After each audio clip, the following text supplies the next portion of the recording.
यार आजकल इंजीनियरिंग छोड़ करके कॉमेडी कर रहा है, वो जो है कवि बन रहा है, वो हैशटैग वैंडरलस्ट चल रहा है, एक इंजीनियर कोने में कैमरा संभाल रहा है हमारा तो व्लॉगिंग, पर्वतारोहण, मतलब काय का डिग्री लिया था पता नहीं। आप जाते हैं कॉलेज और पहले दिन आपको सीनियर बुलाते हैं और उसके बाद जो पर्सनालिटी डेवलपमेंट प्रोग्राम बोला जाता है रैगिंग को, पीडीपी के बाद आपको बता दिया जाता है कि देखो इंजीनियरिंग के लिए तुम लोग नहीं बने थे। अच्छा। तुम्हारा मुख्य उद्देश्य ये था कि तुम अपने बारे में जानो। सो मतलब हर कोई बाबा रहता है दर्शन शास्त्र वहाँ पे चल तो आप दर्शन शास्त्र, आप एक सेमेस्टर 2 सेमेस्टर के बाद आप इस चीज़ को पूरा विश्वास कर लेते हैं कि शायद मैं इंजीनियरिंग के लिए बना ही नहीं था, मैं तो कुछ आर्टिस्ट बनना चाहता था। आप कितने भी गंदे आर्टिस्ट हो, लेकिन आपको लगेगा। हम लोग बहुत सारे कॉलेजेस में जाते हैं और बच्चों को मल्टीमीटर हैंडल नहीं करना आता है। इंजीनियरिंग कॉलेज में, सिविल इंजीनियरिंग कॉलेज के लड़कों का इंटरव्यू लेते हैं, उनसे पूछते हैं कि रूम की हाइट क्या है, तो 50 मीटर 100 मीटर ऐसा आंसर देते हैं। तो उनके साथ वो तो डिजास्टर है।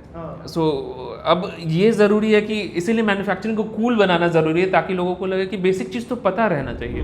अच्छे अच्छे इंजीनियर्स जो हैं वो इस फील्ड में आ रहे हैं, और जब इंजीनियर्स आना शुरू उन्होंने कर दिया है, तो इसका मतलब ये बहुत बड़ा पॉजिटिव प्रोग्रेस है कि अभी ओला, इथर, ये सारे जो व्हीकल्स बन रहे हैं वो इंडियन इंजीनियर्स ने बनाया है, और इसका सॉफ्टवेयर, एम्बेडेड हार्डवेयर, सब पे उन्होंने काम किया है। तो वो बहुत बड़ा achievement. I am fairly confident कि इंडिया एटलीस्ट 2 व्हीलर और 3 व्हीलर 4 व्हीलर, इसमें तो India will be at par. ऐसा भी नहीं है, मैंने मतलब बड़ी कंपनियों में ये नहीं होता है कि उनका इंटेंट नहीं होता है, पर वो इनर्शिया उनका बहुत हाई हो जाता है। उनमें लड़के भी बहुत अच्छे, जो इंजीनियर्स जाते हैं वो सबसे अच्छे इंजीनियर जाते हैं कॉलेजेस में। आप जाकर सबसे अच्छे लोगों को हायर करते हो, फिर आप उनको बोल देते हो कि तुमको क्यों बनाना है, कोई और बना रहा है, तुम एक चेकलिस्ट लेके जाओ, देखो कि वो सही बना रहा है कि नहीं। तो हम सारे मैनेजर्स बन जाते हैं, इंजीनियर्स नहीं रहते हैं। तो इस कारण से वो नहीं बना पाते, उनका इंटेंट रहता है बट इनर्शिया बहुत हाई रहता है। सो अगर मैं एक बैटरी कंपनी या एक गाड़ी की कंपनी को आगे बढ़ाता हूँ, इंडियन मेक कंपनी को, तो आपने शीट मेटल वालों को आगे बढ़ाया जो कि मेटल का काम करता है, आपने एक हॉर्न वाले को काम बनाया, आपने एक प्लास्टिक वालों का काम बढ़ाया कि इंजेक्शन मोल्डिंग करके डब्बा वब्बा बना रहे हैं, लाइट वालों का, तो बहुत जॉब जनरेट किया।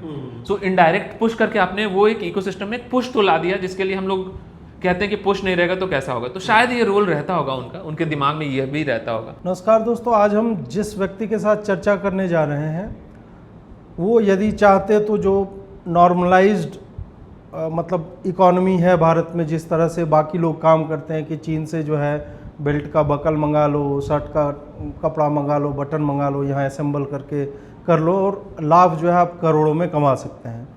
लेकिन उस व्यक्ति ने भारत में अलग अलग जगहों पे काम करने के बाद ये पाया कि नहीं, भारत की समस्याएं अलग हैं और उसको टैकल करने के लिए हमें एक अलग अप्रोच लेना पड़ेगा, और जिसमें से एक अप्रोच है कि भारत ही में मैन्युफैक्चरिंग यानी उत्पादन, असेंबलिंग नहीं, मैन्युफैक्चरिंग जो है उसको कैसे कूल बनाया जाए एक तरह से, और उस पर्टिकुलर ट्रेड की रिस्पेक्ट यहाँ के भी जो लोकल टैलेंट है उनके भी मन में जगे। ये नहीं कि सारे लोग जो है कंप्यूटर्स में जा रहे हैं, सॉफ्टवेयर में जा रहे हैं, या इलेक्ट्रिकल और इस तरह के जो मोस्ट सॉट आफ्टर कोर्सेज होते हैं इंजीनियरिंग के, तो उस पर हमने इनके फैक्ट्री को देखा है, घूमा है, और आश्चर्य होता है कि एक सिंपल सी चीज़, जैसे ये पेंसिल है, खैर ये तो एप्पल की पेंसिल है, लेकिन कोई भी सिंपल सी चीज़, एक रिमोट ही है, उसके अंदर जो बैटरी होती है, उसके मैन्युफैक्चरिंग में कितनी सारी चीज़ें जो है कंबाइन होकर के आती हैं। हमारे साथ राहुल राज जी हैं। राहुल जी, आपका सबसे पहले तो स्वागत है। और एक और डिस्क्लेमर मैं दे देना चाहता हूँ कि राहुल जी मेरे सैनिक स्कूल के सीनियर हैं, लेकिन ये पॉडकास्ट मैं इसलिए नहीं कर रहा हूँ कि हमारे सीनियर हैं और इनकी एक कंपनी है, क्योंकि हमारे और भी सीनियर्स की बहुत सारी कंपनियाँ हैं। ये मैं केवल इसलिए कर रहा हूँ कि ये एक्चुअल में मैन्युफैक्चरिंग को लेके कितने पैशनेट हैं, और इनके ट्वीट्स यदि आप पढ़ेंगे तो उससे भी आपको पता चलेगा। ये व्यक्ति लगातार कॉलेजेज में, यूनिवर्सिटीज़ में जा करके घूम रहा है, प्रॉब्लम कहाँ पे है उसको सॉल्व करने की चेष्टा कर रहे हैं। इनकी कंपनी का नाम है इन्वर्टेड एनर्जी, और मुख्यतः ये बैटरी फोकस्ड है। तो उसी सब बातों पे हम चर्चा करेंगे, और भारत की इंजीनियरिंग सीन के भी ऊपर थोड़ी सी चर्चा होगी। तो आपका स्वागत है सर। सबसे पहला तो मैं एक इलॉन मस्क का स्टेटमेंट है इंजीनियरिंग के बारे में कि engineering is the closest thing that exist to magic. मतलब दुनिया में यदि जादू के सबसे करीब कोई चीज़ है तो वो इंजीनियरिंग है।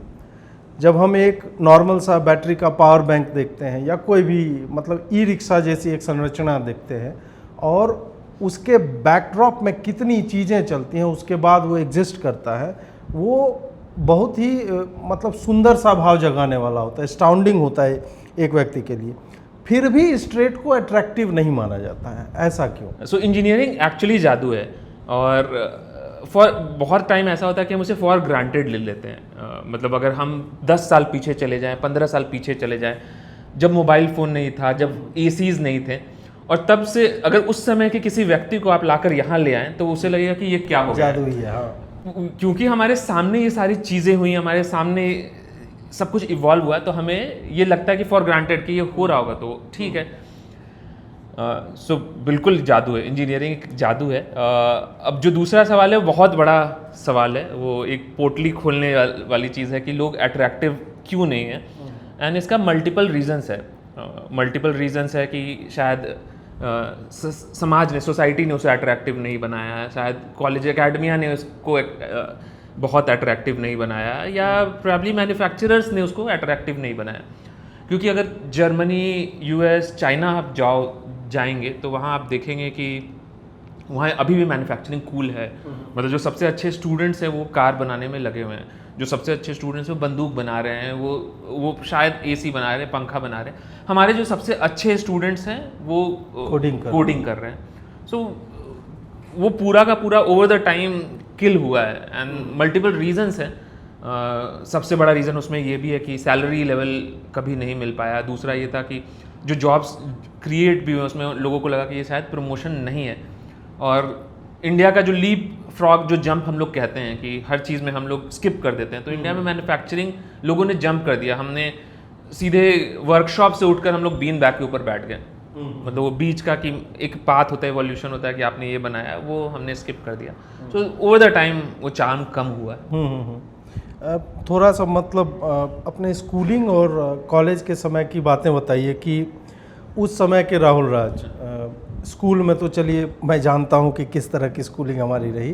कॉलेज की यदि बात करें जहां पे मतलब व्यक्ति जो है अलग तरह का आदर्शवादी होता है, वो पढ़ रहा है इंजीनियरिंग और करना कुछ और चाहता है जीवन में उस टाइप का, तो उस समय के राहुल राज और अभी जो इन्वर्टेड को आप लगातार जितना कमा रहे हैं फिर उसी में झोंक रहे हैं, उसी के आरडी में जा रहा है, आरएनडी में जा रहा है, और हम एक बेहतर प्रोडक्ट जो है, हम प्रोडक्ट्स के भी बारे में बात करेंगे तो लोगों को पता चलेगा।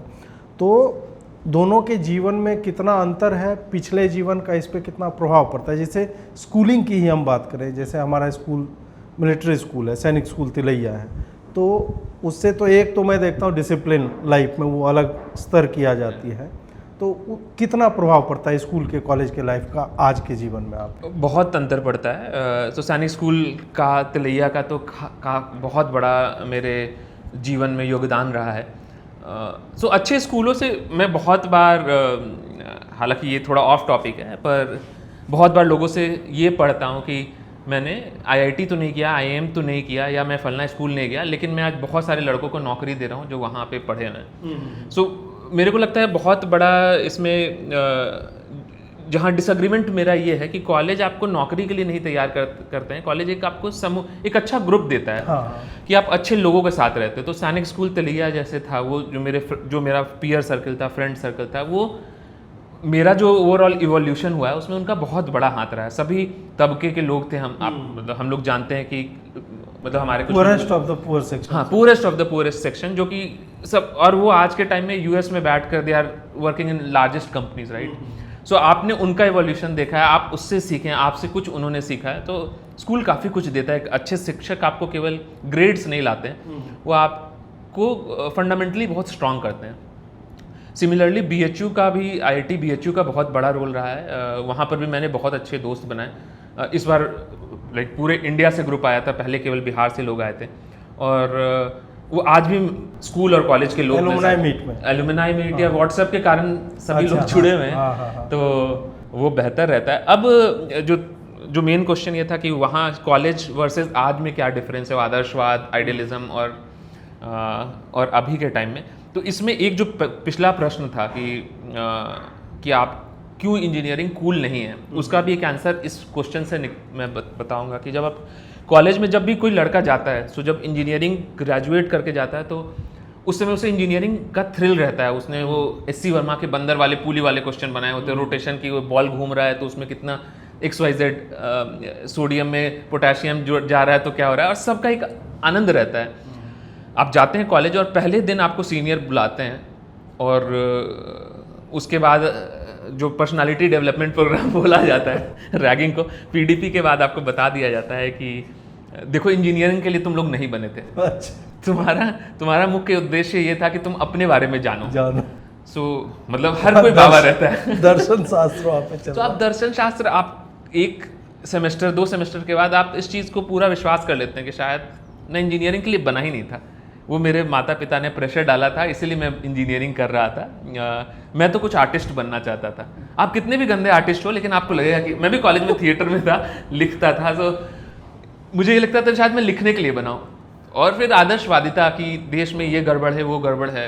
सो इन जनरल मतलब इंजीनियरिंग कॉलेज या ग्रेजुएशन में आप फर्स्ट सेकंड ईयर तक आप एक लेफ्टिस्ट ही रहते हैं, या पूरे कॉलेज के टाइम पर आप भगत सिंह और रेबेल होता है। हाँ, आप रेबेल रहते हैं। आपको लगता है कि हर चीज़ में क्रांति क्यों नहीं होनी चाहिए बिना कॉन्टेक्स्ट जाने हुए। वो सही भी है, मतलब आप खोज रहे हैं, अपने आप को ढूंढ रहे हैं क्योंकि आपके सीनियर ने तो आपको बताया था ये चीज़। तो बट जब आप धीरे धीरे जब आप अपनी कंपनी जब शुरू करते हैं, बीच में मैंने काफ़ी लंबा अलग अलग कंपनी उसके साथ भी काम किया, पर जब आप अपना कंपनी शुरू करते हैं, मैंने राघव आदित्य मेरे बहुत अच्छे मित्र हैं, उनके साथ हम लोगों ने कॉलेज में ही सोचा था कि कुछ शुरू करेंगे, and that's how inverted came to picture.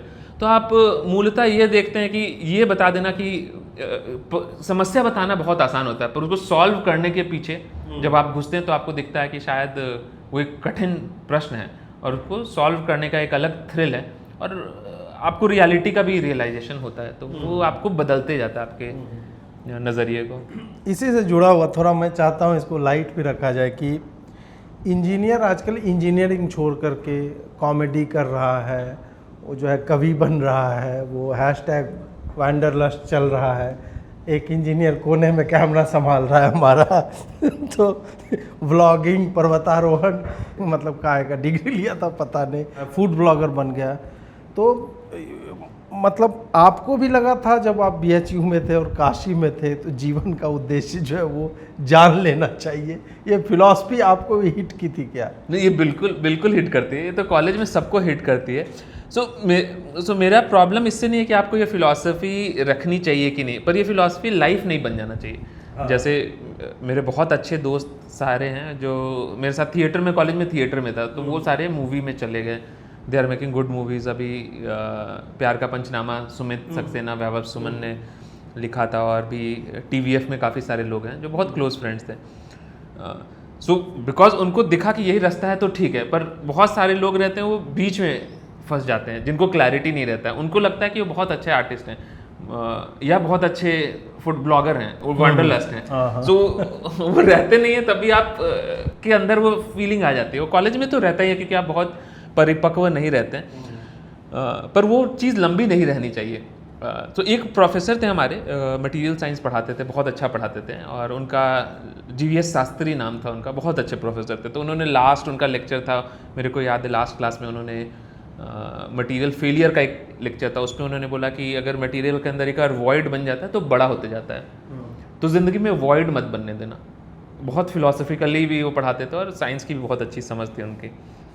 तो बिल्कुल वैसा ही है कि अगर कॉलेज के टाइम पे आप अपने अंदर ज़बरदस्ती का वॉइड बना लेते हो, आपको लगता है कि शायद ये सही नहीं है, मैं इंजीनियरिंग नहीं, जबको आपको अच्छा लगा भी होगा इंजीनियरिंग, तो आप नहीं पढ़ना चाहते हो। कॉलेज में आपको 1-2 घंटे से ज़्यादा प्रतिदिन, उससे ज़्यादा मेहनत नहीं करनी है। आप 2 घंटे मेहनत कीजिए, आप अच्छा कर पाएंगे, ग्रेड्स आ जाएंगे, ढंग के ग्रेड्स भी आ जाएंगे, आप एक अच्छे इंजीनियर बन जाएंगे। ग्रेड्स एक चीज़ है, आप अच्छे इंजीनियर, क्योंकि बेसिक ही आपकी अंडरस्टैंडिंग आपको काफ़ी आगे ले जा सकती है। पर आप वो भी नहीं करते हैं तब तो बहुत ही बुरा है। मतलब आप या तो आप अपनी पढ़ाई के साथ जस्टिस नहीं कर रहे हैं, आप अपने पीक जो ज़िंदगी का 4 सबसे मुख्य साल है जिसमें आप सबसे ज़्यादा कर सकते हैं, आपने बर्बाद कर दिया ये सोच के कि आप ज़िंदगी समझ रहे हैं, तो ये तो बहुत बन जाता हूँ। हाँ, मतलब वो तो गलत है। या तो आप कवि बन जाइए, आप छोड़ दीजिए, क्यों कर रहे हैं इंजीनियरिंग, फिर आप कवि हिंदी परस्यू कीजिए और फिर कवि बन जाइए। आपने कई जगहों पे जॉब किया, और फिर आपको अंततः कब लगा कि मुझे एक अपनी कंपनी बनानी चाहिए और वो कंपनी बैटरी टेक्नोलॉजी पे ही काम करे? तो ये दोनों प्रश्न। तो ये मेरे को अपनी कंपनी बनानी है, दोस्तों के साथ कंपनी बनानी है, ये तो काफ़ी पहले से कॉलेज के टाइम में हम लोग डिस्कस करते थे। वो हर फ्राइडे हम लोग बैठते थे और हम डिस्कस करते थे, जैसे लोग और इंजीनियरिंग कॉलेज के लड़के फ्राइडे को बैठते हैं, तो वैसे हम लोग भी बैठते थे और सोचते थे कुछ बनाएंगे, पर वो हम उस डायरेक्शन में मैं कुछ कर नहीं रहा था। तो वो ख्याली पलाव रहता है जो आपके दिमाग में रहता है, पर वो दिमाग में था कि करना है कुछ। एक जॉब के दौरान मैं जर्मनी में था और जर्मनी में मैं जो अपने पीयर्स या सीनियर्स से मिलता था, सो उनके घर में एक बार गया था और बड़े शौक से वो लोग बता रहे थे कि यार देखो ये टेबल मैंने बनाया है, इसमें मैंने खुद ही बनाया है, इसमें मैंने ये सोचा था कि इसका स्टेबिलिटी चाहिए तो इस पॉइंट पे काटेंगे, ये सेंटर ऑफ मास है। और वो लोग नॉर्मल प्रॉब्ली इंजीनियर्स भी नहीं थे, वो ग्रेजुएट्स रहे होंगे, बायो के ग्रेजुएट रहे होंगे, उन्होंने पढ़ा क्योंकि उनका शौक था। तो मेरे को उस समय बहुत ही हिट किया ये चीज़, बुरा भी लगा, अच्छा भी लगा। बुरा ये लग रहा था कि यार मेरे अंदर ये था कभी कि मैं प्रोडक्ट बनाऊंगा, और सिस्टमैटिकली कॉलेज के बाद मैंने उस चीज़ को मार दिया। और इन लोगों को देखकर मेरे को लगा ये कर रहे हैं, मतलब वो उत्साह मुझे लगा कि ये प्रोडक्ट बिल्डिंग का एक नशा होता है। एंड वो सेटिस्फैक्शन जो, जैसे आपने फर्स्ट कोट कहा इलॉन मस्क वाला, कि वो सेटिस्फैक्शन रहता है कि आपने खुद से कुछ बनाया है, तो उस चीज़ का तो एक अलग ही चार्म है। तो उस समय मुझे लगा कि शायद ये चीज़ होनी चाहिए। दूसरा ये भी था कि जब मैं जर्मनी में था तो मैंने काफ़ी सारे वहाँ टनल्स बने और वर्ल्ड वॉर के पहले बाद मशीन्स, ये सभी चीज़ें बने। और जब उन लोगों से मैंने बात किया, जब मैं जर्मन से बात करा, तो मुझे ये दिखा कि जर्मन प्राइड रहता है उनके अंदर कि यार मेरे को अच्छा प्रोडक्ट बनाना है। हिंदी में हम लोगों का एक शब्द बोध और शक्ति बोध करके एक निबंध था 7वां या 8वें क्लास में, तो वो मेरे को समझ में आया कि अगर लोगों के अंदर उत्साह रहता है तो अच्छी चीज़ बनाएंगे। और हम लोग क्रिबर्स हैं, मतलब मैं कॉलेज में क्रिबर था कि ये नहीं बन रहा है, ये नहीं बन रहा है, ये नहीं हो रहा है, तो सॉल्व तो हम ही कर सकते हैं, राइट। मतलब देश ने, समाज ने, कॉलेज ने मेरे पर इन्वेस्ट किया है और मैं ही भागा हुआ हूँ। मैं कह रहा हूँ कि यार मैं तो बीन बैग पर अच्छी ज़िंदगी जीऊँगा, तो अगर मैं ही नहीं सॉल्व कर रहा हूँ, मैं एक्सपेक्ट कर रहा हूँ कि कोई और सॉल्व कर देगा, तो गलत है। सो 2-3 सर्कमस्टांसेस ऐसे हुए, मुझे लगा कि इंडिया जाएंगे और जो सबसे अच्छे दोस्त हैं उनके साथ बैठते हैं और डिस्कस करते हैं। तो उनके दिमाग में उसी समय कुछ और कोइंसिडेंटली कॉस्मिक इंटरफेरेंस से कुछ और चल रहा था, तो 3-4 चीज़ें हुई और हम लोगों ने सोचा कि कंपनी शुरू करते हैं। बैटरी इसीलिए शुरू किया क्योंकि एनर्जी हमें दिख रहा था कि नेक्स्ट बिग थिंग होने वाला है, कि सोलर उस समय तक काफ़ी बड़ा हो चुका था। स्टोरेज जनरेशन तो हम कर रहे थे, पर स्टोरेज का उस समय तक इंडिया में लोग नहीं सोच रहे थे। तो ये भी हमें रियलाइज़ हुआ कि ग्लोबल इंजीनियर्स के सामने, या इंडिया में भी जो ढंग के इंजीनियर के सामने हम लोग अभी, तो हम लोग डेटा साइंस और कंसल्टिंग, बैंकिंग कर रहे हैं, तो हम कहीं नहीं रहेंगे। तो हमें प्लेन स्लेट चाहिए। तो अगर मैं कार बनाना बैठूँ तो शायद मैं नहीं बना पाऊँगा, क्योंकि बहुत लोग पहले वो चीज़ कर चुके हैं। पर एनर्जी नया फील्ड था, उसमें एक रास्ता था, उसमें बिजनेस भी दिख रहा था। तो ये समझ में आया कि अगर ये शुरू करते हैं तो बहुत पीछे नहीं रहेंगे और हम लोग कैच कर सकते हैं। भारत में क्या है कि जब हम मैन्युफैक्चरिंग की बात करते हैं तो हैंडबैग के बकल से लेके उसका स्ट्राइप और ई रिक्शा के चासी से लेके बैटरी तक सब चीज़ जो है हम चीन से मंगवाते हैं, और वो मैन्युफैक्चरिंग की जगह उसको असेंबलिंग आप कह सकते हैं एक्चुअल में।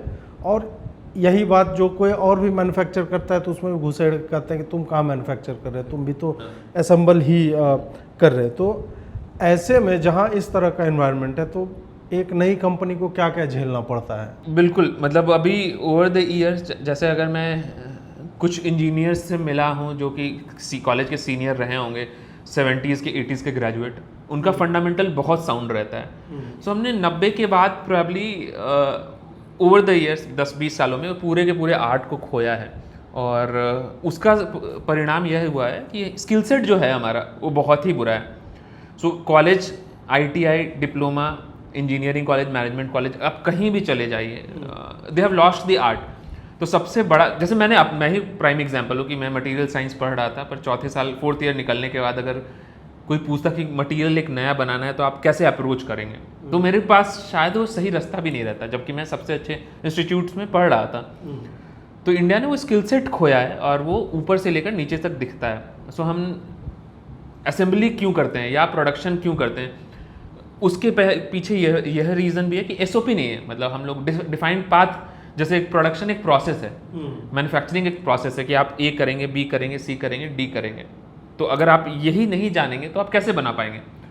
और एक क्विक सक्सेस जो ट्रेडिंग ने दिया हमें कि आप चाइना से लाइए प्रोडक्ट बेच दीजिए, सो आपको इतना मेहनत करना कि मैं 50 लोगों के साथ काम करूं, लेबर यूनियन एक बनी हुई है अलग, या आपका जो स्किल सेट है उसकी कमी है, इक्विपमेंट का इशू है, आप देख रहे हो कि इतना प्रॉब्लम सॉल्व करने से बेहतर मैं ये काम करता हूँ कि कम प्रॉफिट पे बाहर से सामान लेता हूँ, अंदर बेच देता हूँ।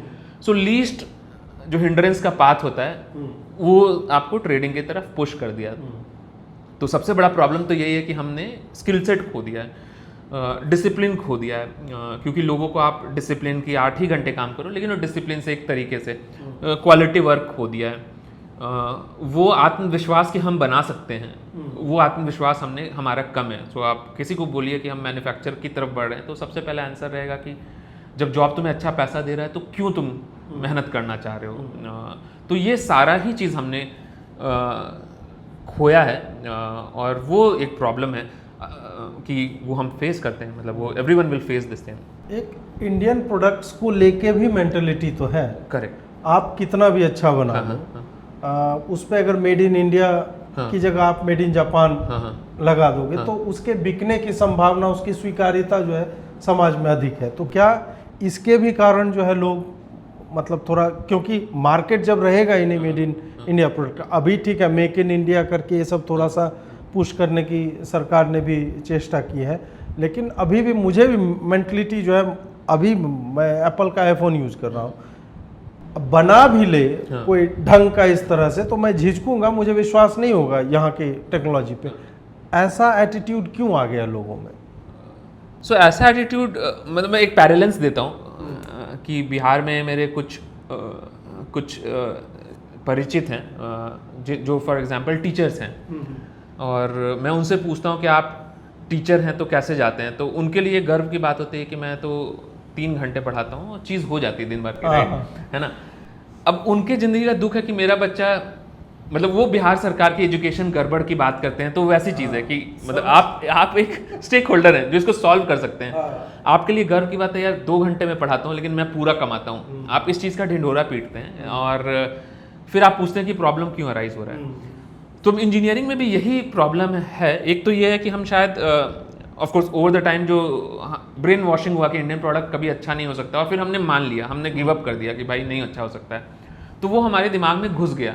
सो फॉर एग्जांपल मेरे को बहुत आश्चर्य हुआ था पिछली बार जब हम बैठ रहे पर बात करते, शायद लुई फिलिप या कुछ शर्ट्स हैं जो कि जिनको इंडियन है, हाँ मतलब वो इंडियन प्रोडक्ट हैं, पर उन्होंने बिरला बनाता है, हाँ, पर आपने पूरा ओरिएंटेशन उसका ऐसा रखा कि इंडियन प्रोडक्ट नहीं है।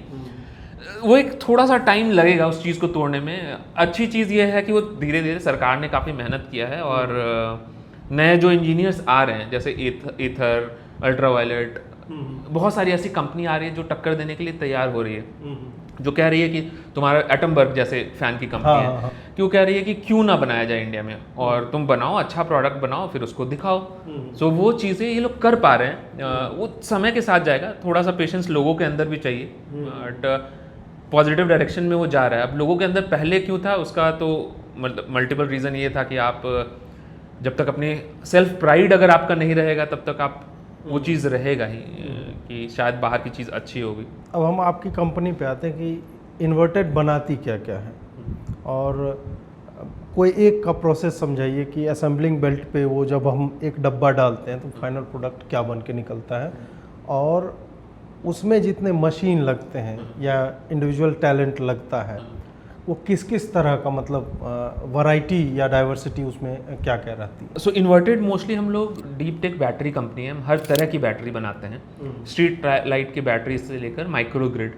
माइक्रो ग्रिड अगर मैं कहूँ तो माइक्रो ग्रिड जैसे अगर एक साथ 200-300 घरों को सपोर्ट करना है और एक बड़ा बैटरी आप लगाते हैं जो कि सोलर या किसी और सोर्स से चार्ज होता है, तो उसको कहते हैं। तो हम इस बैटरी से लेकर लार्ज बैटरी तक बनाते हैं।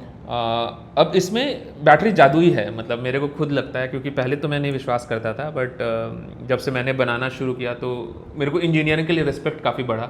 सिंपल चीज़ें जैसे कॉलेज में जो बहुत बोरिंग लगती थी, फूरियर ट्रांसफॉर्मेशन और XYZ, मेरे को लगता था कि इसने कुछ रटाया, हम लोग रट रहे हैं और लिख रहे हैं। तो उनका वो मेरे को समझ में आता है कि क्यों किया गया। तो एक बैटरी, फॉर एग्जांपल एक बैटरी बनता है, उसके अंदर छोटे छोटे सेल लगते हैं। तो हम लोग 2 व्हीलर के लिए भी बैटरी बनाते हैं, 3 व्हीलर के लिए बनाते हैं, कार के लिए भी अभी बना रहे हैं। अब उसके अंदर छोटे छोटे यूनिट रहते हैं जिसको हम लोग सेल कहते हैं। जो आप बैटरी जिसको कहते हैं पेंसिल सेल, वैसा रहता है। अब उसमें 100 सेल को, 200 सेल को, 500, 1000 सेल, जितनी बड़ी बैटरी बनाना है आपने उनको जोड़ा।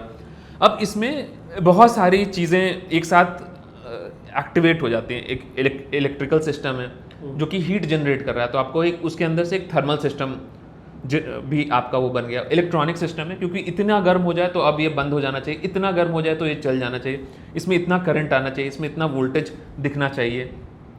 वो साथ ही साथ आपका एक मूविंग सिस्टम है, तो आपको वाइब्रेशन समझना है कि वाइब्रेशन का क्या इम्पैक्ट होगा, स्ट्रक्चरल इम्पैक्ट की, अगर वो 1 मीटर से गिरता है तब क्या होगा, बारिश के दिन में IP प्रोटेक्शन कहते हैं वो कैसे होगा।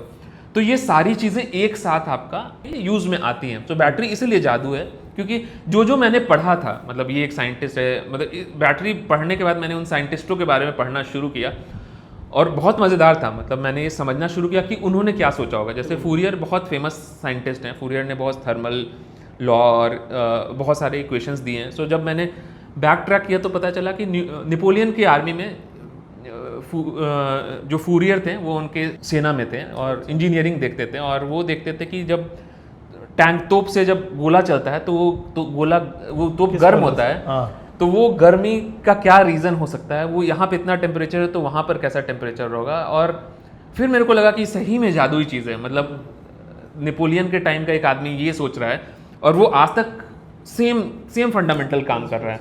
And he was not a scientist, मतलब वो एक इंजीनियर थे जो कि साइंटिस्ट और मैथमेटिशियन बन पाए, क्योंकि उन्होंने एक प्रोसेस देखा, उसको यूज़ में, उपयोगिता में लाया।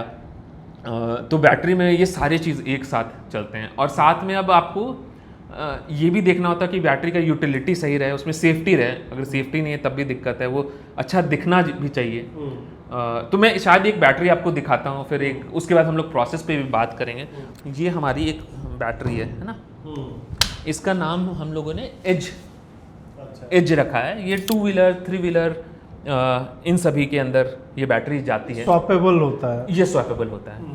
अब इसके अंदर आप देखोगे कि बहुत सारी चीज़, जैसे इसका जो कंटिन्यूस डेटा है, हम एक टाइम में 170 पैरामीटर 180 पैरामीटर लेते हैं, वो क्लाउड पे जाता है, वो डेटा आप देख सकते हैं। इसके अंदर फिन लगा हुआ है थर्मल मैनेजमेंट के लिए, इसके अंदर गैसकेट लगा हुआ है, इसके अंदर काफ़ी सारी चीज़ें लगी हुई हैं जो कि इसको एक ढंग का प्रोडक्ट बनाता है।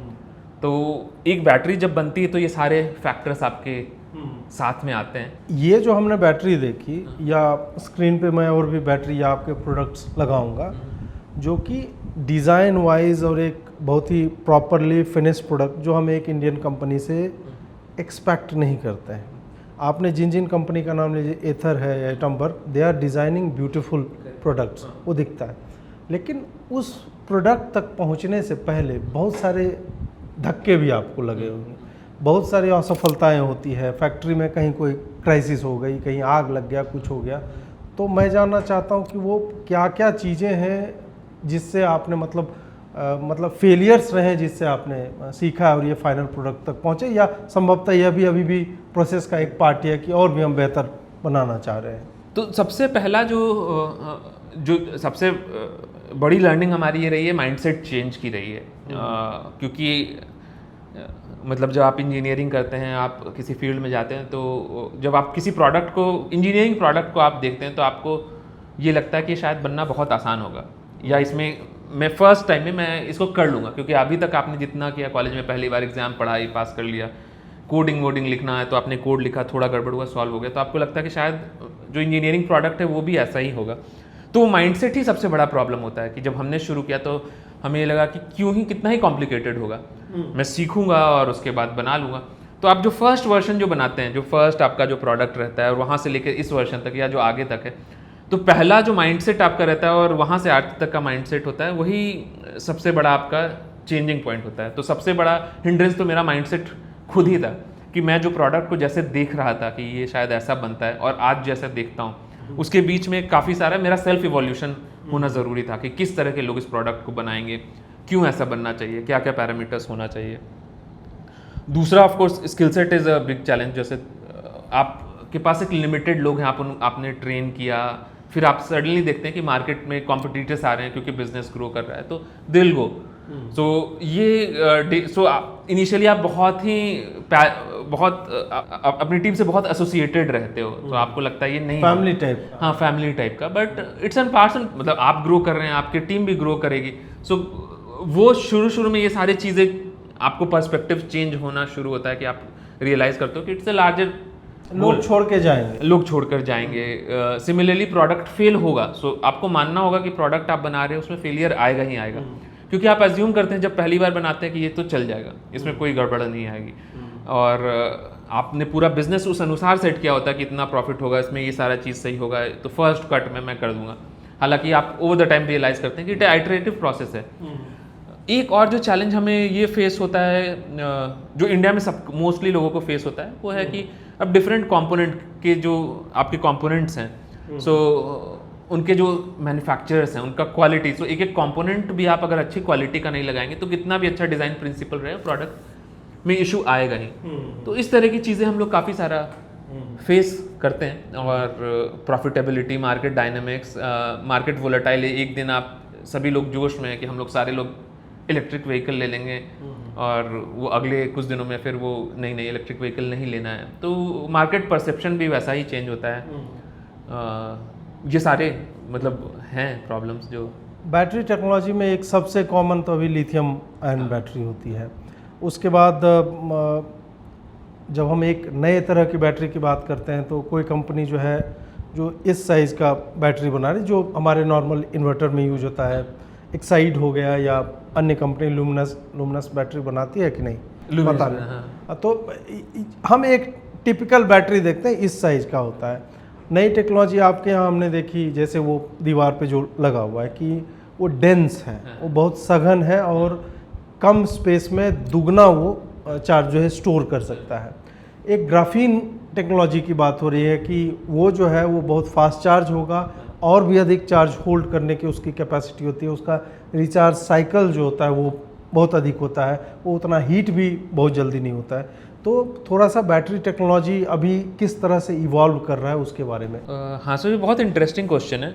बहुत सारे मतलब ये क्वेश्चन मैं कई सारे लोगों से भी सिमिलर क्वेश्चंस आते हैं कि ये बैटरी टेक्नोलॉजी कैसे इवॉल्व कर रहा है और क्या लिथियम कितने दिनों तक रहने वाला है। सो बैटरी टेक्नोलॉजी में अच्छी चीज़ क्या हुई है कि अभी अचानक से उसमें बहुत पेस आ गया है, और इसमें लिथियम एक ट्रांजिएंट फेज़ है।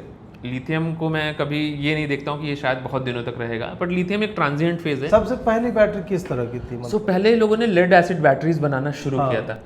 बैटरी का ऐसे काफ़ी हिस्टोरिकल कॉन्टेक्स्ट देखने पर अलग अलग नहीं, वो तो फिर वोल्टा सेल हो गया, या तब तो अलग हो जाएगा। वो घड़े में जो बनाते थे दो तरह का लिक्विड डाल करके एनोड कैथोड, या इंडियन हिस्ट्री में भी कहा जाता है कि ऋषि अगस्त्य ने बैटरी बनाई थी, उन्होंने बनाया था। तो वो काफ़ी पहले की बात है, पर हालांकि ये कॉन्सेप्ट लगभग पॉजिटिव और नेगेटिव का सेम ही था। हाँ। सो इसमें अभी लेड एसिड बैटरी काफ़ी प्रोमिनेंट रही है। जैसे एक्साइड, अमर राजा, जिन लोगों ने लेड एसिड बैटरी बनाना शुरू किया था। अब लेड एसिड बैटरी में अपने फ़ायदे और लिमिटेशन थे। लिमिटेशन ये था कि उसकी डेंसिटी कम होती है, काफ़ी बड़ा बैटरी होता है, बहुत मेंटेनेंस है, बहुत सारी चीज़ें रिक्वायर्ड होती है। देयर इज़ नो स्मार्टनेस, मतलब वो बैटरी है तो है, सिंपल है। सिंपल है। मतलब वो है कि आपने रख दिया वो परफॉर्म करेगी। लेकिन अब आपको उससे मूव करके एक बैटरी चाहिए था जिसके अंदर आप स्मार्टनेस डाल सकें, आप ये देख सकें कि जब ज़्यादा एनर्जी चाहिए तब वो ज़्यादा दे, जब कम चाहिए तो कम दे। तो वहाँ पर एक ट्रांजिएंट फेज़ आया जिसमें लोगों ने लिथियम, सोडियम, वैनेडियम, बहुत तरह की बैटरी पर काम करना शुरू किया। सो लिथियम में अभी क्या हुआ है कि वो इकोसिस्टम उधर मूव कर गया। उस लिथियम में बहुत सारी चीज़ें हैं जिसने फीजिबल कर दिया कि ये बैटरी बन सकती है।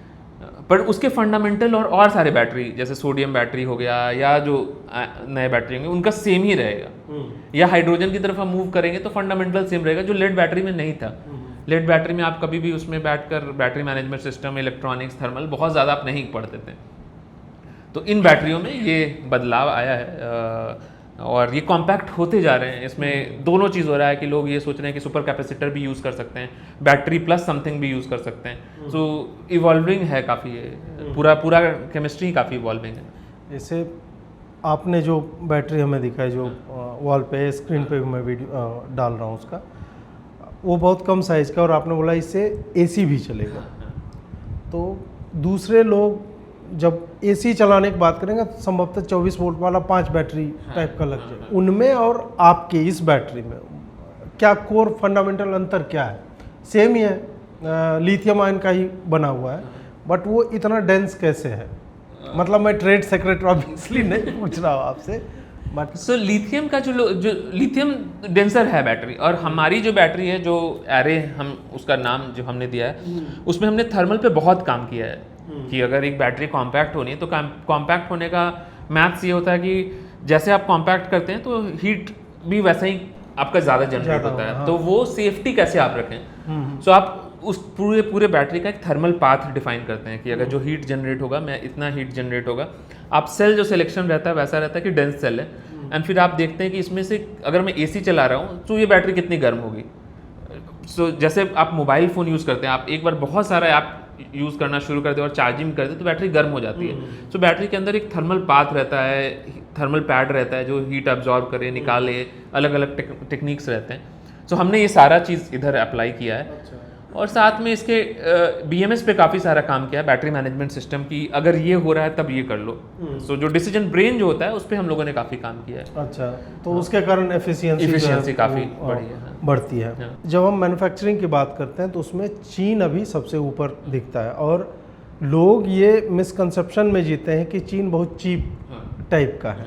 अब यही बात टिम कुक से, एप्पल का जो CEO है, उससे पूछी गई तो उसने बोला कि नहीं, चीन अब वो चीप लेबर मार्केट नहीं रहा। चीन की खासियत ये है कि वो एक समय में कटिंग एज टेक्निक जो एक आईफोन को बनाने के लिए, आईपैड या मैकबुक को बनाने के लिए लगती है, वो केवल टूल्स उपलब्ध नहीं कराता है, वो उन टूल्स को ऑपरेट करने वाले इंडिविजुअल्स भी वहाँ पे उसी हिसाब से एक तरह से मैन्युफैक्चर ही हुए हैं। जो बात आप कर रहे थे कि हमारे कॉलेजेस में उस तरह का मतलब मेंटालिटी ही नहीं है कि हम ये भी काम कर सकते हैं। अब चाइना के उस स्किल सेट के सामने अमेरिका भी बहुत छोटा दिखता है। तो भारत सरकार या आप भी गए वहाँ पे, तो कौन सी ऐसी चीज़ें हैं जो हम चीन से सीख सकते हैं उस संदर्भ में? बिल्कुल नब्ज ही पकड़ लिए हो कि जो स्किल सेट है ना, मतलब वो ITI कॉलेज, डिप्लोमा कॉलेज में आप जो स्टूडेंट 3 साल, सबसे बड़ा एसेट तो आपके पास यही है। हम लोग बहुत सारे कॉलेजेस में जाते हैं और बच्चों को मल्टीमीटर हैंडल नहीं करना आता है। इंजीनियरिंग कॉलेज में, सिविल इंजीनियरिंग कॉलेज के लड़कों का इंटरव्यू लेते हैं, उनसे पूछते हैं कि रूम की हाइट क्या है, तो 50 मीटर 100 मीटर ऐसा आंसर देते हैं। तो उनके साथ वो तो डिजास्टर है। सो अब ये ज़रूरी है कि इसीलिए मैन्युफैक्चरिंग को कूल बनाना ज़रूरी है, ताकि लोगों को लगे कि बेसिक चीज़ तो पता रहना चाहिए और उसमें कोई हर्ज नहीं है। अगर आपने रूम का सही हाइट बता दिया तो उसमें मतलब वो आप अनकूल नहीं हो जाएंगे कि आपको, अगर आपको मल्टीमीटर यूज़ करना आता है और आप कविता नहीं लिख रहे हैं तो इसका मतलब ये नहीं है कि आप अच्छा, आप इंटेलेक्चुअल नहीं है। जीवन मल्टीमीटर हो गई है। जी जी दोनों काम कर सकते हैं मित्रों। तो बहुत ज़रूरी है कि ये जो छोटे कॉलेजेस, छोटे इन द सेंस कि जो आपके इंटीरियर में Tier 1, Tier 2, Tier 3 colleges, diploma college, ITI colleges हैं, उनको सही से आप यूज़ कर पाएंगे तो उनका जनरेशन, उनका एम्प्लॉयमेंट का भी प्रॉब्लम सॉल्व होगा और at the same time company का भी प्रॉब्लम सॉल्व होगा। तो चाइना, मतलब मैं 50 बार चाइना जा चुका हूँ क्यूमुलेटिवली, लाइक एक बार गया, 2 बार ऐसा करके। एंड देन शुरू में मैं भी बिल्कुल इसी विचारधारा के साथ जाता था कि जहाँ वहाँ पर लोग होंगे बहुत गरीबी से रह रहे होंगे। जब मैं वहाँ गया तो मेरे को दिखा तो बहुत अच्छी ज़िंदगी, मतलब वैसा जो उनके ऑपरेटर्स हैं, they are living a good life and they are highly skilled. मतलब एक केस मैं एग्जांपल देता हूँ कि एक केस स्टडी अपनी कंपनी का, कि हम लोगों ने सोलर का एक जगह इंस्टॉलेशन हम लोग कर रहे थे और वहाँ पर 6 दिनों से हमारे लड़के जा रहे थे और वो सॉल्व नहीं हो रहा था। तो हमने एक चीनी बंदा था, उसको बुलाया कि सोलर में हम, बैटरी तो सही चल रही है, सोलर में कुछ इशू आ रहा है, आप तुम बता दो। तो गया और शाम में आया, उसने बोला सॉल्व हो गया। सो मैंने पूछा कि क्या उसमें इशू क्या था? तो उसने बोला इशू ये था कि आपके 5 मैनेजर थे और 1 ऑपरेटर था। तो 5 मैनेजर उससे बता रहे थे क्या सॉल्व करना है, सॉल्व कोई नहीं कर रहा था। और दिक्कत उन मैनेजर्स की ये नहीं थी कि बस वो कंट्रोल कराने जाते थे, दिक्कत ये थी कि उनको पता भी नहीं था कि कैसे स्क्रू यूज़ किया जाता है, किस तरह से बोलते हैं ना कि ऑटोमोबाइल इंजीनियर अपनी गाड़ी जो है फिक्स नहीं कर सकता है। बड़े बड़े सर्विस सेंटर में एक बुढ़े आदमी को बिठा के रखते हैं कि भाई फॉल्ट बता दो कि क्या हो रहा है इस टाइप का। मतलब आप तो मैं अभी किसी और से बात कर रहा था, मैंने यही चीज़ कहा था कि जब कॉलेज में हम लोग रहते थे और घर पे कोई पंखा खराब हो गया, हाँ पंखा खराब हो गया, मिक्सर खराब हो गया, कोई बोलता था किस बात के इंजीनियर, तो बहुत बुरा लगता था, कैसे क्या बोल रहे हो भाई, मतलब मैं आईआईटी में हूँ, मैं आईटी इंजीनियर हूँ, मैं पंखा थोड़ी ठीक करूंगा, जबकि आप मतलब वो क्या गलत था उस क्वेश्चन में, कुछ गलत नहीं ना, आप इंजीनियर हो, आपको नॉर्मल कॉइल है, क्या रेजिस्टेंस है, ये तो पता रहना चाहिए ना, पर नहीं पता था हमें। मतलब आज के टाइम पे भी गाड़ी में कुछ खराब हो जाए हमें नहीं पता है, क्योंकि हम वैसे ट्रेंड नहीं किए जाते हैं। तो हम ये तो कहते हैं कि कोई काम बड़ा छोटा नहीं होना चाहिए, लेकिन हम दिमाग में डिवाइड रखते हैं, यूज नहीं करते हैं कि कंप्यूटर पे बैठ गए तो बड़ा काम है और कंप्यूटर से हट रहे हैं तो छोटा काम है। वो चाइना में नहीं है, तो वो सीख मतलब हमें लेना चाहिए। अब आते हैं कि भारत में आपने तो एक तो मेंटालिटी का इशू बताया, स्कूल कॉलेज और ये सब का इशू बताया अभी, लेकिन हम देख रहे हैं कि इंफ्रास्ट्रक्चरल ग्रोथ हो रहा है। बिल्कुल बिल्कुल, हाँ। स्पेशल इकोनॉमिक जोन्स जो है वो क्रिएट किए जा रहे हैं, कई जगह पे सरकार थोड़ा सा इंसेंटिवाइज करती भी दिखती है। और ये जो मतलब मैन्युफैक्चरिंग कल्चर कैसे विकसित किया जाए, एक तो वही टायर 2 3 सिटी एजुकेशन आप ये कर दो, R&D में थोड़ा सा पैसा लगा सकते हैं, बट अभी अगर हम लीप करने की भी यदि बात करें तो क्या वो लीप करने की स्थिति में है भारत?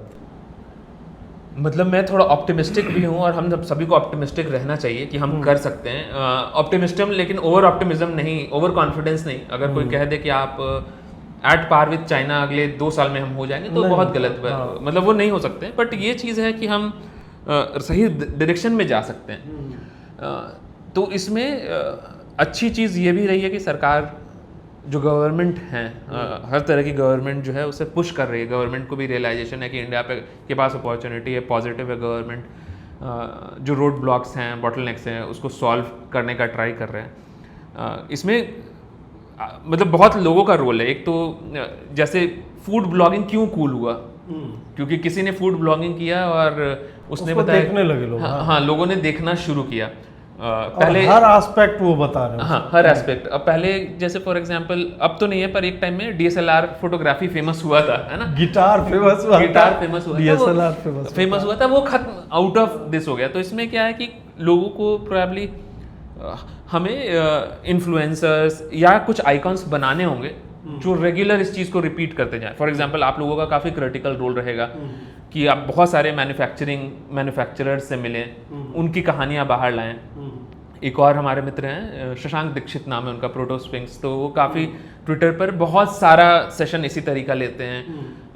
तो बहुत सारे ऐसे लोग हैं जो ट्राई कर रहे हैं। अब वो मिलकर एक एफर्ट रहेगा तो काफ़ी कुछ किया जा सकता है। और अच्छी चीज़ है कि उस डायरेक्शन में लोग जा रहे हैं। बस वही है कि थोड़ा कोऑर्डिनेटेड एफर्ट रहेगा तो अच्छा रहेगा। आप BHU गए, वहाँ बनारस में भी मैंने एक देखा था कि आपने नाव में जो है वो बैटरी का सिस्टम लगाया, ई-रिक्शा में भी कर रहे हैं, सुदूर गांव में भी जाके अगर स्ट्रीट लाइट का इशू है तो वो भी सॉल्व कर रहे हैं। और अपार्टमेंट के एक घर से लेकर के 10-20 उस तरह के अपार्टमेंट या टावर्स को भी बिजली देनी हो तो उस तरह का भी जो है वो लगातार काम हो रहा है। अब क्या है कि इसे आपके जो प्रोडक्ट हैं उसको एंड यूजर तक पहुंचाने में, उनको कन्विंस करने में क्या कोई प्रॉब्लम आती है आपको? हाँ, एंड यूज़र धीरे धीरे एजुकेट होता है। सो एंड यूज़र को हम, एक और चीज़ हमने रियलाइज़ किया कि ओवर सेल भी नहीं करना चाहिए। सो मैं मतलब इंडिया में एक और जो हमें लगता है कि हर चीज़ नेता से लेकर अभिनेता से लेकर इंजीनियर से लेकर एक जादू की छड़ी है उसके पास कि वो ऐसे घुमाएगा चीज़ें सुधर जाएंगी। और इसीलिए बहुत सारा जो प्रोडक्ट प्रमोशन भी उसी तरीके से होता है कि आपने ये यूज़ किया तो सब कुछ के लिए यही सॉल्व आपका हो जाएगा। जैसे कौन सा प्लांट है, एलोवेरा। हाँ, तो उसको खा भी सकते हैं, लगा भी सकते हैं। तो सबको लगता है एलोवेरा आपको एड्स भी हो जाएगा, कैंसर भी हो जाएगा, आपको पेट खराब है, बस एलोवेरा आप छू दीजिए तो ठीक हो जाएगा। तो वो क्योंकि मार्केटिंग वैसे की जाती है तो प्रोडक्ट के लिए बहुत ज़रूरी है। तो एंड यूज़र वाला जो क्वेश्चन है कि एंड यूज़र तक अगर पहुंच रहे हैं तो एंड यूज़र के पास आप सही एक्सपेक्टेशन के साथ पहुँचे, ये थोड़ा प्रॉब्लम है क्योंकि पब्लिक हमेशा एक हायर एक्सपेक्टेशन रखती है गाड़ियों में। फॉर एग्जांपल मैं अगर बताता हूँ कि आप अगर अच्छे से यूज़ कर सकते हैं तो ये बैटरी आपकी 50 किलोमीटर चलेगी, मैं एग्जांपल दे रहा हूँ।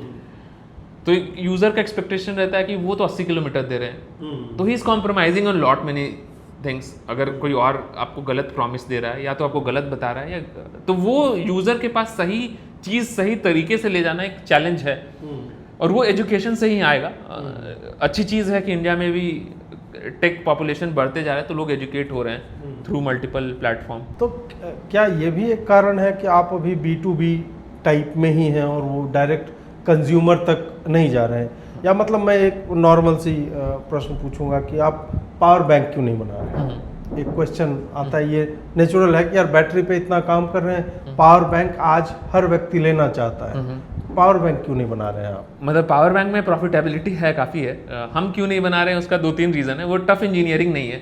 अच्छा, तो एक तो ये है कि उसमें जो प्रॉब्लम हम लोग सॉल्व करना चाह रहे हैं वो ये देख रहे हैं कि टफ इंजीनियरिंग प्रॉब्लम सॉल्व करके डिसेंट ऑर्गेनाइजेशन बनाया जा सके, तो इसीलिए नहीं कर रहे हैं। दूसरा कि उसमें B2C का ऑफ कोर्स मतलब वो रीच एक आपको चाहिए, एक डिस्ट्रीब्यूशन चैनल बनाना चाहिए, तो वो हमने नहीं बिल्ड किया क्योंकि हम एक बूटस्ट्रैप स्टार्टअप है, तो हमने भी धीरे धीरे करके अभी वो प्रोसेस का हिस्सा है। तो हमें ये दिखा कि अगर अभी जो हमारा रिक्वायरमेंट है अगर B2B से सॉल्व हो रहा है and we are able to build a good fundamental, so with time हम लोग डिस्ट्रीब्यूशन पे भी काम करना शुरू करेंगे।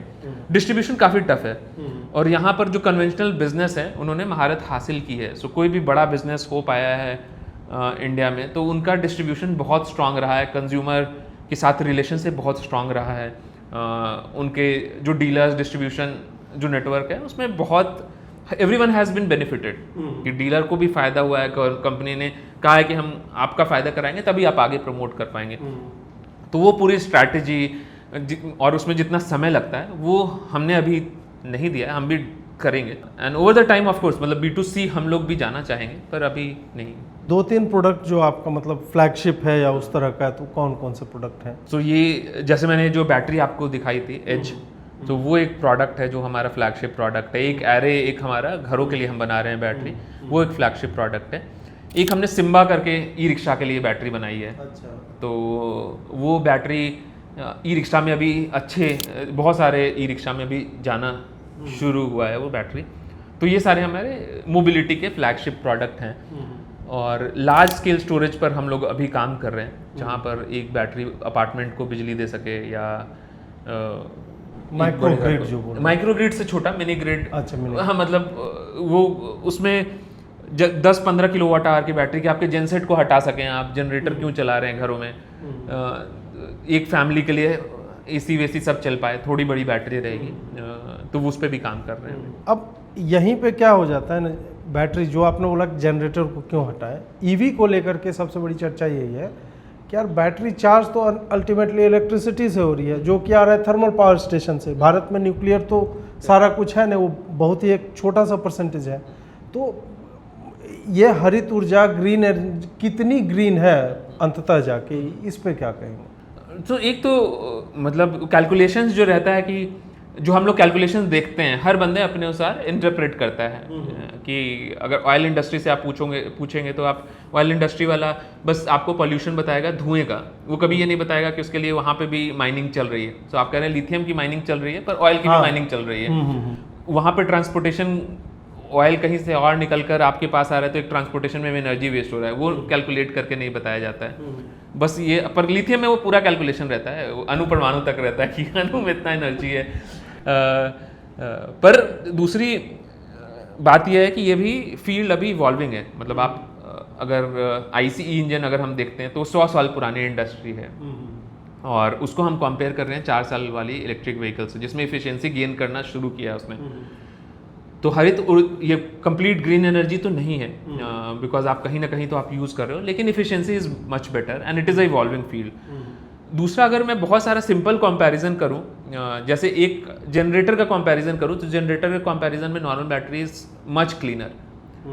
कैलकुलेशन में सिंपल सा जैसे बताता हूं कि मैं और सारा ऑयल का सब कुछ हटा देता हूं। एक जेनसेट होता है, अगर जनरेटर जो है मेरा, अगर मैं 1 लीटर पेट्रोल डालता हूं तो उससे 3 यूनिट एनर्जी जनरेट होता है। अगर आप एक बैटरी में 3 यूनिट डालते हैं 3 किलोवाट आवर, तो आप 100 किलोमीटर 80 किलोमीटर जा सकते हैं, पर आप 1 लीटर पेट्रोल से 30-40 किलोमीटर ही जाते हैं, है ना। तो इफिशियंसी काफ़ी ज़्यादा है। जेनसेट में पॉल्यूशन जो होता है वो भी ज़्यादा होता है, तो जेनसेट से तो हमेशा बेहतर है। अब इसमें सोर्स ऑफ एनर्जी जो है वो तब बेहतर होगा कि अगर मेरा जो जनरेशन है वो सोलर से हो रहा है। सो अभी के टाइम में ये बिल्कुल सही है कि अगर मैं ग्रिड से एनर्जी ले रहा हूँ तो मैंने तो ग्रीन एनर्जी नहीं बताई, मैंने बस लोकलाइज्ड कर दिया पॉल्यूशन को। लेकिन जैसे ही वो सोलर या रिन्यूएबल मीडियम की तरफ जाएगा तब आपका जो जनरेशन है वो भी ग्रीन हो जाएगा। अब क्या है कि ईवी में केवल गाड़ी और बैटरी नहीं होते, सॉफ्टवेयर उसका एक बहुत बड़ा हिस्सा होता है। जैसे ऑटोनोमस व्हीकल्स हैं या हम टेस्ला की बात करें, FSD उसका आता है, फुल सेल्फ ड्राइविंग। अभी भी भारतीय कंपनियों में और टेस्ला को यदि हम देखें, एक मानक मान लें, स्टैंडर्डाइज सबसे अच्छा डिज़ाइन वाइज, रेंज वाइज और कितना जल्दी 0 to 60 और 100 करता है, ये सब में टेस्ला एक अलग ही लेवल पे है। टेस्ला की जगह रिवियन है और उनका भी अलग अलग चलता है। भारत उसमें मतलब अभी भी बहुत पीछे। क्या आने वाले कितने वर्ष में आप देखते हैं कि डिज़ाइन वाइज, रेंज वाइज और सॉफ्टवेयर वाइज इंडिया वहाँ तक पहुँच सकते, कैचअप कर ले? मतलब वो एग्जैक्ट टाइम जैसा मैं नहीं बता पाऊंगा, हो सकता है कि नहीं? हाँ, जैसे कि बिल्कुल आईफोन तो इंडिया में अभी तक बना नहीं पाया। फोन पे बिल्कुल बिल्कुल बहुत अच्छा क्वेश्चन है। फ़ोन क्यों नहीं बन पाया? क्योंकि जो फ़ोन बनाने वाले जो लोग इंडिया में पैरेलल में जो फ़ोन बना रहे थे वो लोग, उन लोगों ने ट्रेडिंग से शुरू किया। मतलब आपने मेक इन इंडिया बोलकर चाइनीज़ फ़ोन बनाना शुरू किया, तो इसीलिए वो कभी इकोसिस्टम, कभी सबसे अच्छे इंजीनियर आपके फ़ोन में नहीं गए। मतलब हो सकता है सॉफ्टवेयर आपने अच्छे इंजीनियर्स रखे, पर हार्डवेयर के लिए कभी मैंने ये नहीं सुना कि हार्डवेयर के लिए जो सबसे अच्छे इंजीनियरिंग के लड़के हैं उनको बुलाया गया कि यार फ़ोन बन रहा है तो इसको तुम फ़ोन बना सकते हो क्या। लेकिन इलेक्ट्रिक व्हीकल, इलेक्ट्रिक कार्स में ये हो रहा है। सो मतलब वो सारे NIT, IIT बिट्स पिलाने, अच्छे अच्छे कॉलेजेस या अच्छे अच्छे इंजीनियर्स मैं कहूँ, क्योंकि जैसे मैं कॉलेज का नाम लेता हूँ तो बहुत बार लोग बोलते हैं कि आप कॉलेज क्यों यूज़ कर रहे हो। तो अच्छे अच्छे इंजीनियर्स जो हैं वो इस फील्ड में आ रहे हैं, और जब इंजीनियर्स आना शुरू उन्होंने कर दिया है तो इसका मतलब ये बहुत बड़ा पॉजिटिव प्रोग्रेस है कि अभी ओला, एथर, ये सारे जो व्हीकल्स बन रहे हैं वो इंडियन इंजीनियर्स ने बनाया है। और इसका सॉफ्टवेयर, एम्बेडेड हार्डवेयर सब पे उन्होंने काम किया है। तो वो बहुत बड़ा अचीवमेंट है, क्योंकि आप बेस जब फंडामेंटल आपका सही हो जाता है तो आप उसके ऊपर बहुत अच्छे से बिल्ड कर सकते हो। तो इसलिए मैं बहुत कॉन्फिडेंट हूँ, आई एम फेयरली कॉन्फिडेंट कि इंडिया एटलीस्ट 2 व्हीलर और 3 व्हीलर, 4 व्हीलर, इसमें तो India will be at par. अब इसमें सपोर्ट सिस्टम बस उनको मिलना चाहिए, तो वो अब लड़कों के ऊपर से ज़्यादा ये सपोर्ट सिस्टम की बात है। Support system can be from society की। थोड़े दिन आपने कहा कि ठीक है ये शायद सबसे अच्छा प्रोडक्ट नहीं है लेकिन इट्स एन इंडियन प्रोडक्ट, तो मैं इसको सपोर्ट करता हूँ कुछ दिन तक। सरकारों के थ्रू की उनको सब्सिडी दिया जाए, सही लड़कों को रास्ता दिखे, एंड कंपनियों के द्वारा, मतलब कंपनी अगर मैं ही अच्छे लोगों को नहीं अपने टीम में जोड़ूंगा तो प्रोडक्ट नहीं बनेगा। ये सारी चीज़ें ज़रूरी हैं और वो होता हुआ दिख रहा है मेरे को। तो इसीलिए मैं बहुत पॉजिटिव हूँ कि ये India will be at par. इसमें तो ठीक है कि कार बहुत बड़ी बड़ी कंपनियां जो बना रही, जैसे महिंद्रा है वही अपना EV बनाई, टाटा का भी उधर फोकस है, लेकिन एक छोटी कंपनी जैसे आप ही की कंपनी है, इनके सामने तो बहुत सारी समस्याएं होती है। आपको एक फैक्ट्री से 2 स्केल अप करने में, और स्केल अप फिजिकल इंफ्रास्ट्रक्चर तो फिर भी आदमी पैसा लगा करके दे दे, पैसे की भी समस्या है, फंडिंग भी, आप में कोई पैसा क्यों लगाना चाहेगा, ये भी एक समस्या आती है। स्किल के बारे में आप लगातार पोस्ट करते ही रहते हो कि ढंग के लोग नहीं मिलते। जैसे एक नॉर्थ साउथ का डिवाइड भी आपने लिखा था कि पुणे में मिल जाता है, साउथ में मिल जाता है, नॉर्थ में जो है वो इंजीनियर्स जो है उस तरह के आपको मिलते नहीं हैं। और एक और बात होती है कि बड़ी कंपनी उनका उद्देश्य होता है लाभ कमाना, वो उनके लिए इनोवेशन संभवतः सबसे लास्ट चीज़ है जो वो करना चाहते हैं। वो व्यवस्था में EV में, चूंकि दुनिया में EV आ रहा है इसलिए यहाँ के लोगों ने, ये नहीं हुआ कि टेस्ला ने जब रोडस्टर बनाया था तो भारत में भी कोई उस तरह का कॉन्सेप्ट चल रहा हो, तो उसको लेकर के इसका कोई मतलब मिडिल पाथ है कि नहीं? मिडिल पाथ ये है कि आप थोड़े से स्मॉल मीडियम साइज कंपनी ऊपर की तरफ आए, प्रॉफिटेबिलिटी आए। ऐसा भी नहीं है, मैंने मतलब बड़ी कंपनियों में ये नहीं होता कि उनका इंटेंट नहीं होता है, पर वो इनर्शिया उनका बहुत हाई हो जाता है कि जो चल रहा है, जो चल रहा है चलने दो। मतलब वो जो डायलॉग है मिर्जापुर का, जैसा चल रहा है चलने दो। तो अंग्रेजी में बोलते हैं if it is not broken don't fix it, don't fix it. हाँ, तो अब उनमें लड़के भी बहुत अच्छे, जो इंजीनियर्स जाते हैं वो सबसे अच्छे इंजीनियर जाते हैं कॉलेजेस में, आप जाकर सबसे अच्छे लोगों को हायर करते हो, फिर आप उनको बोल देते हो कि तुमको क्यों बनाना है, कोई और बना रहा है, तुम एक चेकलिस्ट लेके जाओ, देखो कि वो सही बना रहा है कि नहीं। तो हम सारे मैनेजर्स बन जाते हैं, इंजीनियर्स नहीं रहते हैं, तो इस कारण से वो नहीं बना पाते। उनका इंटेंट रहता है बट इनर्शिया बहुत हाई रहता है, तो इस कारण वो नहीं बना पाते हैं। जो मिडिल कंपनी है, जिनके अंदर भूख है, वो इस चीज़ को ब्रेक कर सकती है। तो अब सबसे बड़ा प्रॉब्लम है कि नए स्टार्टअप्स के लिए बहुत आसान नहीं है, क्योंकि आप आज अगर आप बहुत सारे 10 स्टार्टअप आपने शुरू किया, पब्लिक ने ट्रस्ट किया और आपने प्रोडक्ट डिलीवर नहीं किया, तो जनता का एक बार विश्वास टूट जाएगा, तो दिल never believe it in again. तो इसीलिए एक फाइनेंशियली स्टेबल कंपनी, मतलब उस तरह की कंपनी जहाँ पर टेक्नोलॉजी स्टेबल है, लोग स्टेबल हैं और जिनके अंदर भूख है, वैसी कंपनियों से एक्सपेक्टेशन हाई रखना चाहिए कि वो कर सकते हैं और सपोर्ट करना चाहिए उन लोगों को। अभी जैसे हम साउथ नॉर्थ वाली बात कर रहे थे, तो आपके यहाँ कितने 200 से अधिक एम्प्लॉयज़ हैं लगभग, तो इसमें जो इंजीनियर्स आते हैं, तो आप जो बोल रहे हैं कि प्रोडक्ट को लेके जो पैशन एक डेवलप होता है, तो क्या आपको ऐसे लोग मिले हैं जो कहीं और काम कर रहे थे, किसी और फील्ड के थे, लेकिन जब आपसे इंटरेक्शन हुआ तो दे थॉट कि नहीं, मैं आपके यहाँ पे आके कुछ काम करना चाहता हूँ? बिल्कुल बिल्कुल। सो हायरिंग मेरा एक अच्छी इंजीनियरिंग कंपनी के लिए एक बहुत बड़ा रोल उनका होता है कि अच्छे लोगों को आप बात कर सकें, उनको एसोसिएट कर पाएँ अपने आप से, बिकॉज जब तक आप अच्छे लोग को पुल नहीं करते हैं तो आप कंपनी में अच्छा प्रोडक्ट नहीं बना पाते हैं। तो हमारे पास काफ़ी सारे साउथ से लोग हैं। मैं अभी लेना को भी आप बुलाता हूँ, लेना भरणीधरन इनका नाम है, और ये काफ़ी पैशनेट इंजीनियर्स जो होते हैं ना, उनमें से एक हैं। तो इन्होंने एरोनॉटिकल इंजीनियरिंग, एरोस्पेस इंजीनियरिंग कर रहे थे, और इन्होंने कहा कि मैं 1/3 पे कट पे यहाँ पर आ जाता हूँ, पर मेरे को बस खाना और रहने का आप दे दीजिए, and I want to build. तो एक बार मैं उनसे मिलवाता हूँ कि कैसे उनका क्या जर्नी रहा है, क्या प्रोडक्ट वो बनाना चाहते थे। First tell me, why did you choose to come to this particular company? You were comfortable somewhere else. You were getting thrice the salary there. Why did you choose to come to Inverted Energy? So basically I'm an aerospace engineer. Like I didn't do any particular degree in electronics, but my passion was electronics. I wanted to pursue my career in electronics, so I was doing many projects on myself. I was not working anywhere at that time. I was in lockdown, so at that time I got an opportunity to get connected with Rahul Raj sir through LinkedIn. So we were discussing about, I was telling him about my projects, and then he gave me an opportunity here to pursue my career in electronics. So there I was working in aerospace. So it was a career change for me. So of course South was more familiar for me, it was very easy for my life to go, but I didn't consider location as a big factor in my career. I wanted a career change. I wanted to pursue my career in electronics. So that's why I came to Inverted. So it was not an easy journey. I was having some hiccups when I came to Noida first.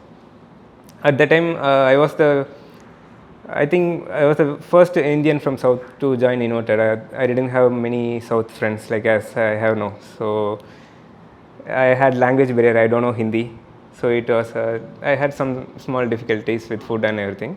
But he supported me in everything from A to Z. He gave me a very good platform to work, full freedom, and he connected with me with very good industry mentors who built me and shaped me in past 1.5 year.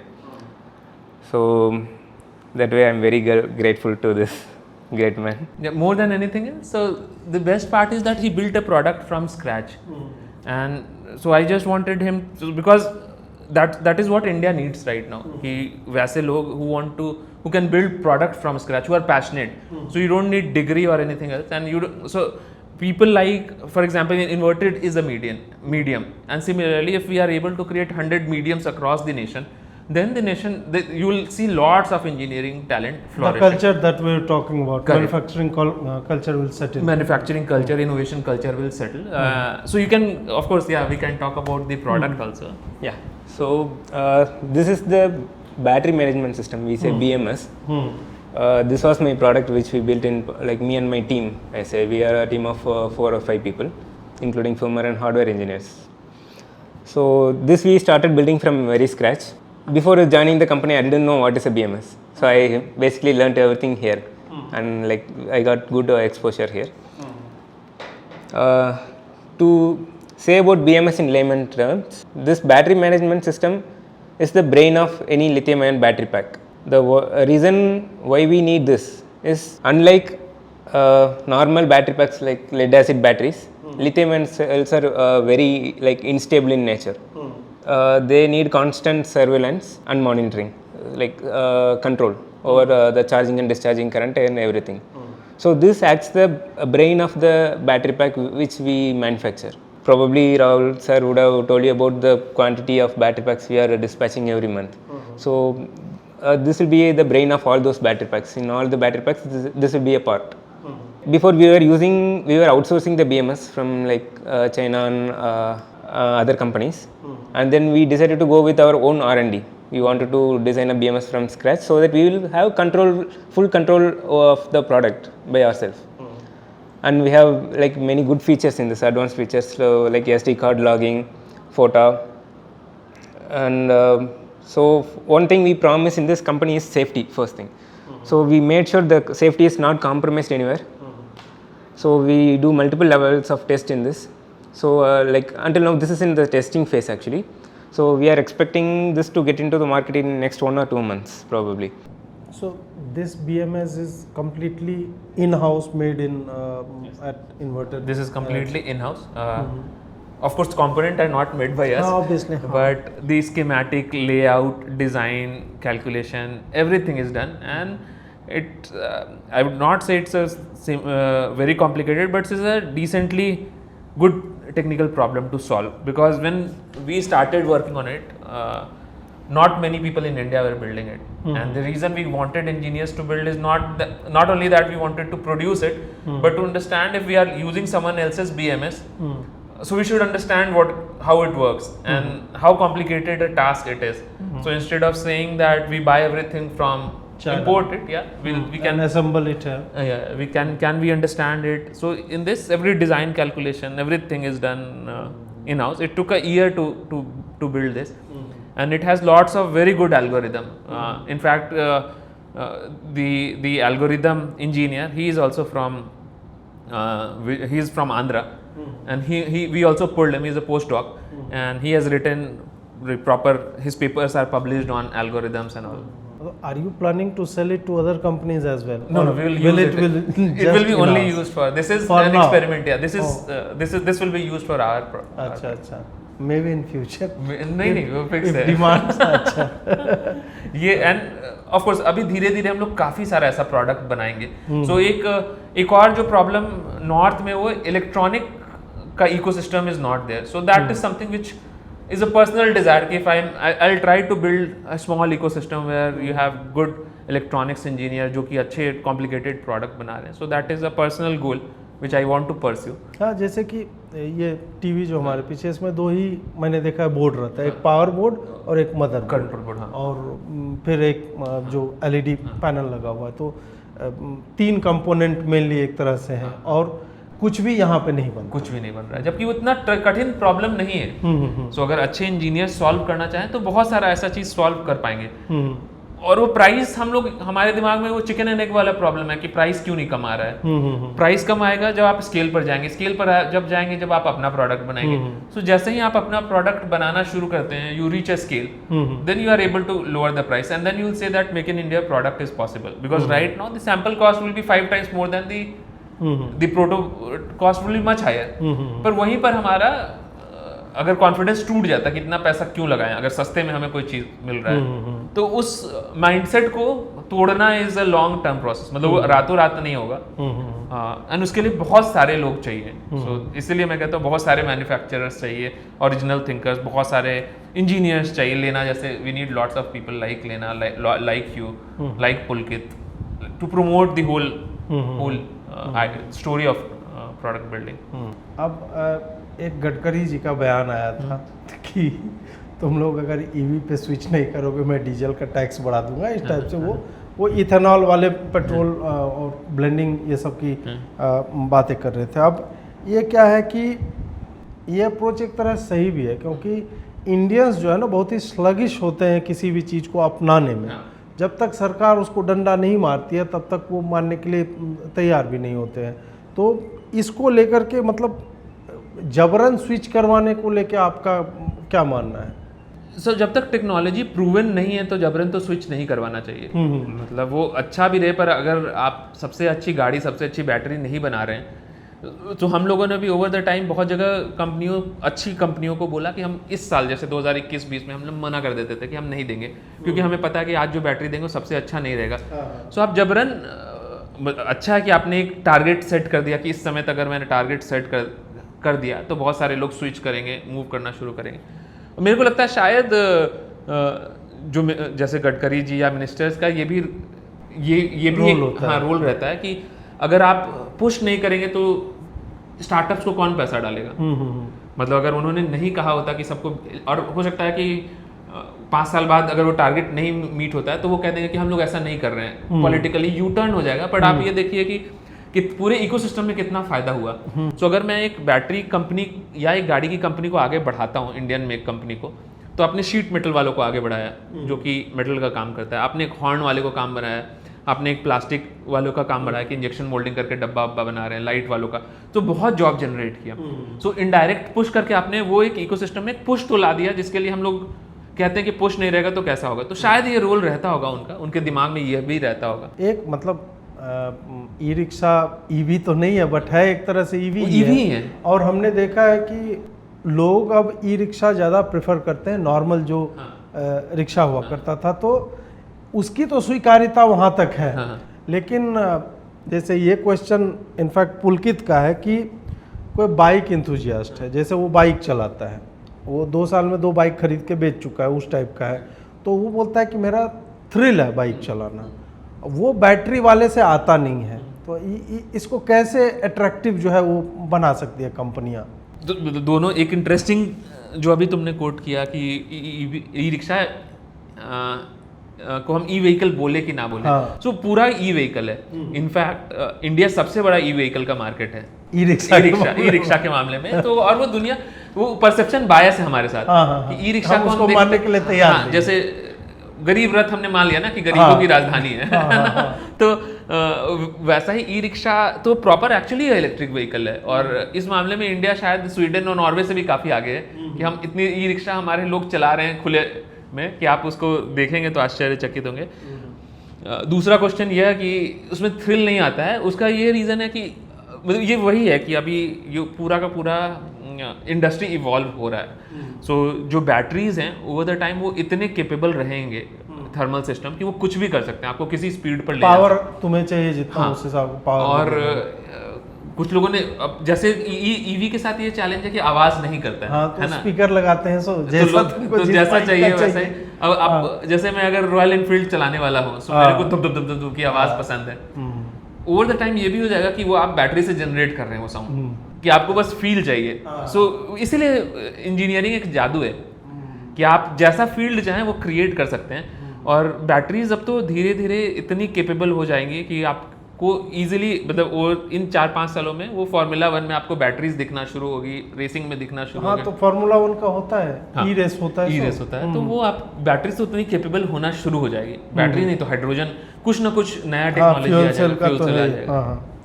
आगे मतलब और कोई मतलब आपका ऐसा product है जो आने वाला है जिस पे काम चल रहा है जो बताना आप चाहते हो? सो अभी आरे पे हम लोग काफ़ी काम कर रहे हैं, उसको स्टेबलाइज कर रहे हैं और पहला कस्टमर तो मैं ही आऊँगा मुझे एसी चलाना है बैटरी से। ये तो बिल्कुल मतलब वो एरे जैसे ही स्टेबलाइज होता है वो थोड़ा सा टाइमलाइन हमारा भी डिले हो गया। हम लोग सोच रहे थे इसे 15 अगस्त को लॉन्च कर देंगे, बट प्रोडक्ट बनाने में हमने रियलाइज़ किया कि थोड़ा सा और आइट्रेशन कर दें तो सुधर जाएगा। तो वो एक प्रोडक्ट है जिसके लिए हम लोग काफ़ी उत्सुक हैं। और फिर कार्स के लिए हम लोग कुछ बैटरीज बना रहे हैं। सो वो बैटरी भी 2 महीने में 3 महीने में हम लोग लॉन्च करेंगे, जो कि कार में अभी भी स्वैपेबल बैटरी का सिस्टम आया है कि नहीं? इंडिया में नहीं आया है। इंडिया में नहीं इंडिया में नहीं आया है। स्वैपेबल में सबसे बड़ा ये चैलेंज है, तो उसका बैटरी पैक बहुत लार्ज होता है। बहुत लार्ज होता है। और स्वैपेबल में ये भी इशू है कि आप पूरे फ्रेम चेजी के साथ फिक्स बैटरी देते हो तो उसमें बहुत सारा वाइब्रेशन और ये सब आप लोग देख पाते हो, जो कि अगर मैं स्वैपेबल रखता हूँ तो मेरा वो बार बार हाँ आदमी कैसे लगाएगा उसको, कैसे लगाएगा, रोड पे कैसा चल रहा है। तो इंडियन रोड्स अभी सुधर रहे हैं, बहुत अच्छे तो नहीं हुए हैं, तो उसमें ज़्यादा ऑप्टिमिज्म हम डालकर करना गलत होगा। तो स्वैपेबल थोड़े टाइम के बाद आ सकता है। पर स्वैपेबल बैटरीज हम लोग 3 व्हीलर में काफ़ी काम कर रहे हैं। अच्छा हाँ, ये सारा काम कर रहे हैं। चलिए सर, आपसे बात करके बहुत अच्छा लगा और हम थोड़ा फैक्ट्री का भी टूर करेंगे और उसके बाद फिर हम इसका समापन करेंगे। जुड़ने के लिए बहुत बहुत आभार आपका। Thank you. मेरा भी आप लोगों के लिए बहुत बहुत आभार।